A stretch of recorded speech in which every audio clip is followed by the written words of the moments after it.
سلام علیکم و رحمت الله و برکاته. امروز نوار دیدم که در آن برادر اسپند دود می کند و با یک الفاظ خنده آور دعا می کند و در دعایش این وبای پهن شده را سخن فحش هم می گوید. العیاذ بالله.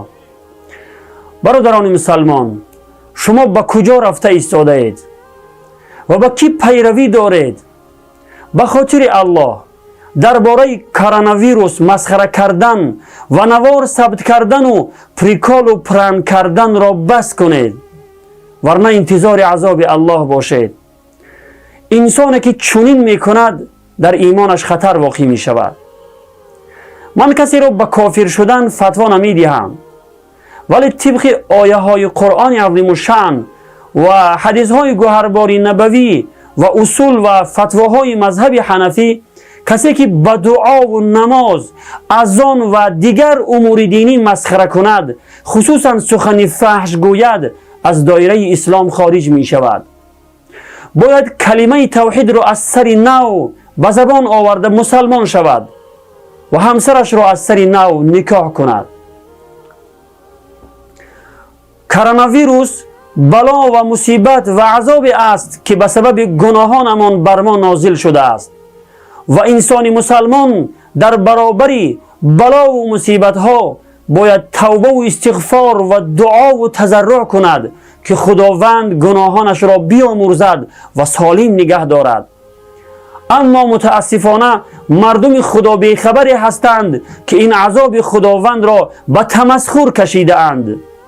نوارهای خنده آور و پریکال و پرنگ ها ثبت می کنند و از الله نمی ترسند.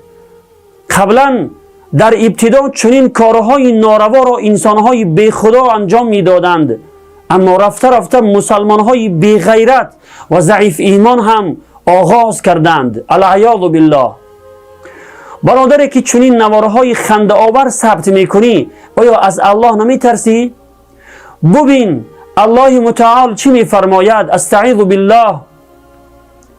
فلولا اذ جاءهم بأسنا تضرعوا ولكن قست قلوبهم وزين لهم الشیطان ما كانوا يعملون.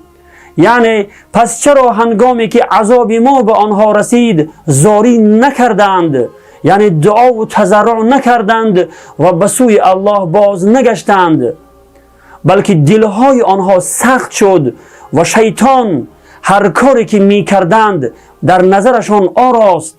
یعنی شیطان هر کار ناروایی که می کردند در نظرشان زینت می داد. صدق الله العظیم. پس چرا بجای مسخره کردن و نوار ثبت کردن دعا و تضرع نمی کنی؟ چرا توبه و استغفار کرده به سوی الله باز نمی گردی؟ با چنین کارت ایمان و اخلاق دیگران را فاسد می کنی. این کارهایی که می کنی نشانه بدبختی و سخت شدن قلب است. یک بار بگرد و اطرافت نظر کن، بر رسانه ها نظر کن که از این ویروس چقدر انسان ها مرده اند و چقدر انسان ها به آن مبتلا شده اند. پس چرا عبرت نمیگیری؟ تا خداوند از آسمان عذابش را به شما نفرستد شما توبه نمی کنید؟